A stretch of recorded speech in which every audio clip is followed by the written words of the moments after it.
and welcome to Foxes and Fairy Tales. Today I'm going to talk about some of the books that I am really excited to see coming out in March, April and May. This isn't a comprehensive list of the books that are coming out by any means. There are plenty of other channels that do that for you. These are just 12 books that I personally am really excited to see come. These are just 12 books that I personally am really excited to either read or see other people read, and I think it should give you quite a good idea of my taste. The first book is coming out on the 11th of March, and that is The Tomb of Dragons by Katherine Addison. Katherine Addison is one of my favourite authors, and her book, The Goblin Emperor, is my favourite read of all time. The Cemeteries of Amalo is a sort of spin-off series of that book, and this is the third book in the series. It does look like it's going to be the final book, making it a trilogy, but I've also seen that we get some cameos from the Goblin Emperor that I'm really excited about. And it's about a really good person just trying to do their job and do better. And it's a really comforting series, I think. On the same day, we also have What Wakes the Bells by Elle Tesch. This is a YA fantasy novel that is based around a Prague legend. Basically, there is a family, they are tasked with stopping the bells from ringing, and when they do, it wakes up a sort of monstrous horror within the city. What really interests me about this book is that the city itself is sentient, and I think that's going to be really interesting to read about.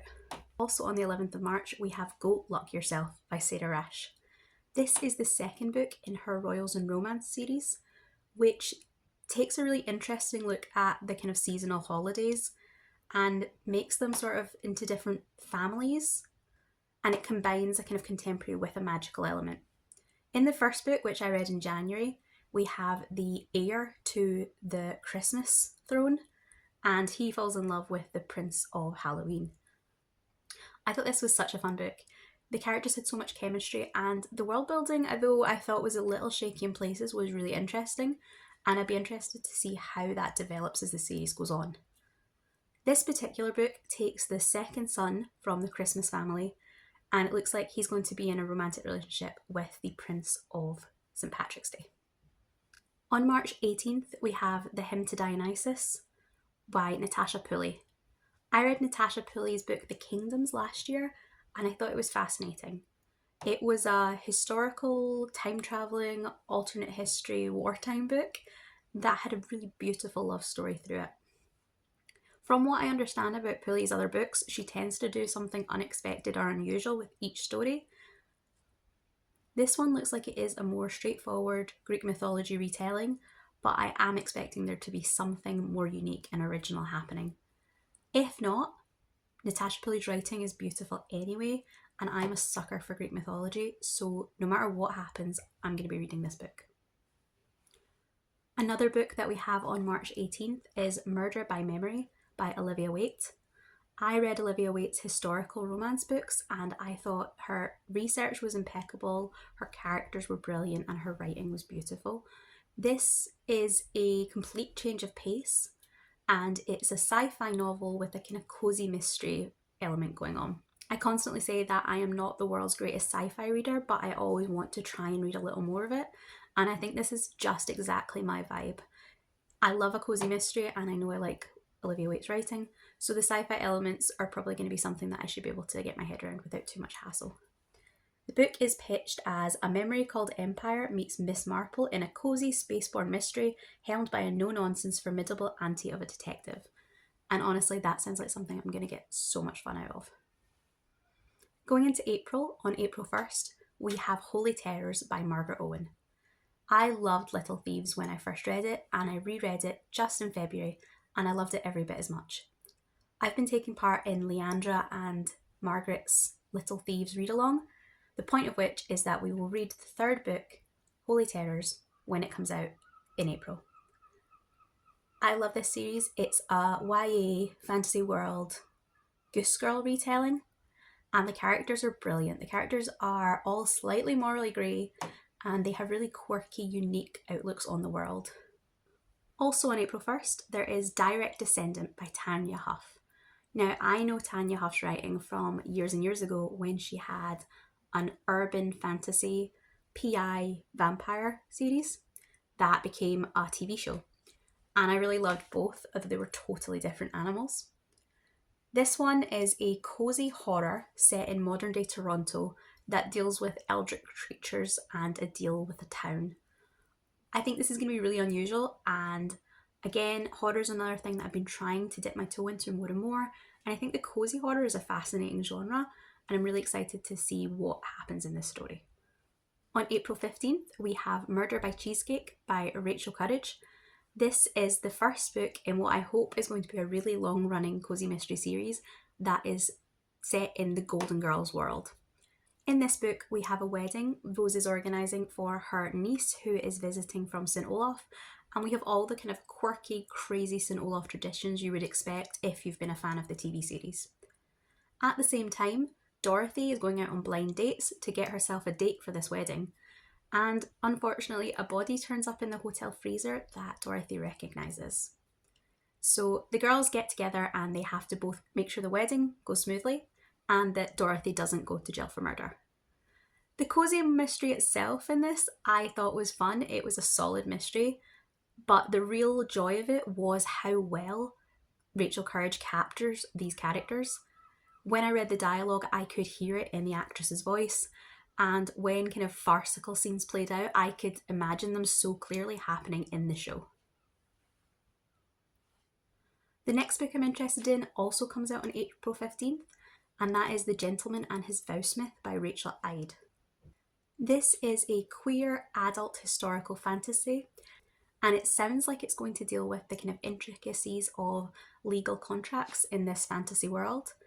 I'm always fascinated when we have books that deal with the sort of admin and backroom side of world building, so I think this one's going to really interest me. They must all be locked inside mouldering Montress Court for the duration of the contract negotiations, along with head negotiator, Master Vowsmith Dashiell Lasar. Beautiful, perfect Dashiell, an old flame Nick has never forgiven or forgot. So we have a kind of locked room, trapped location setting, which I always enjoy, and these kind of intricacies of setting up the contract. I think it's going to be a really good, really tense read.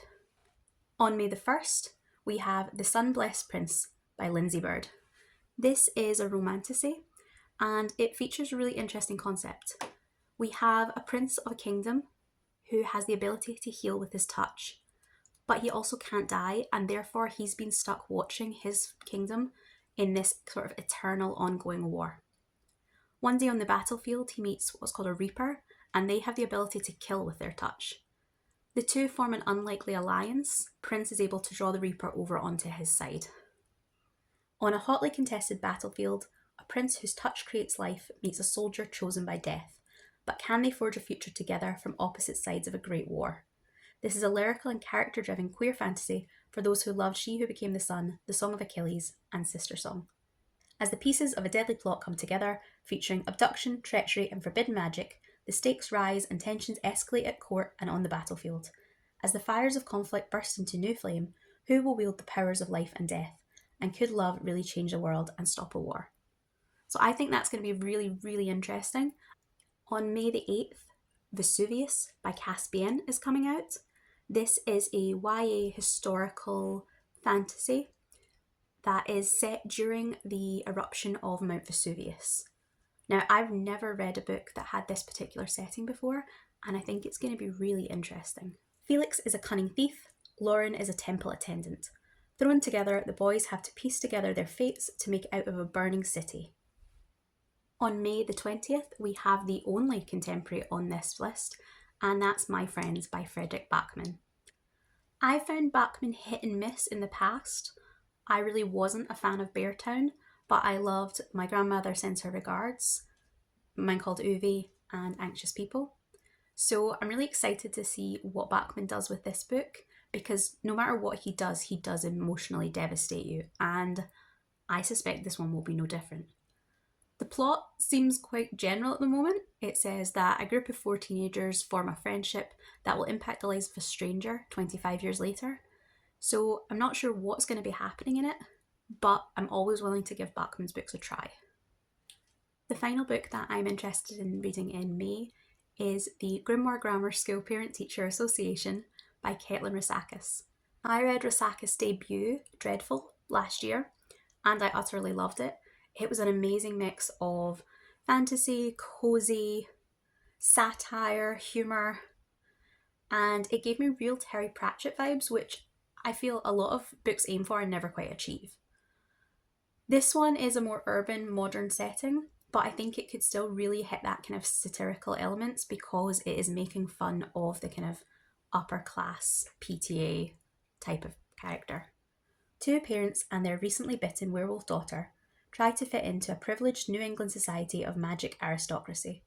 But deadly terrors await them: ancient prophecies, remorseless magical trials, hidden conspiracies, and the PTA bake sale. This one sounds like so much fun, and I'm really excited to give this second novel a try. So there you have it. Those are the books that are releasing in March, April, and May that I want to pick up and hopefully get to before the end of the year. I hope you've enjoyed this. If you are interested in any of these novels, or you have a different book that's coming out in these 3 months that you are super excited to get to, please let me know in the comments. And I will see you next time. Goodbye.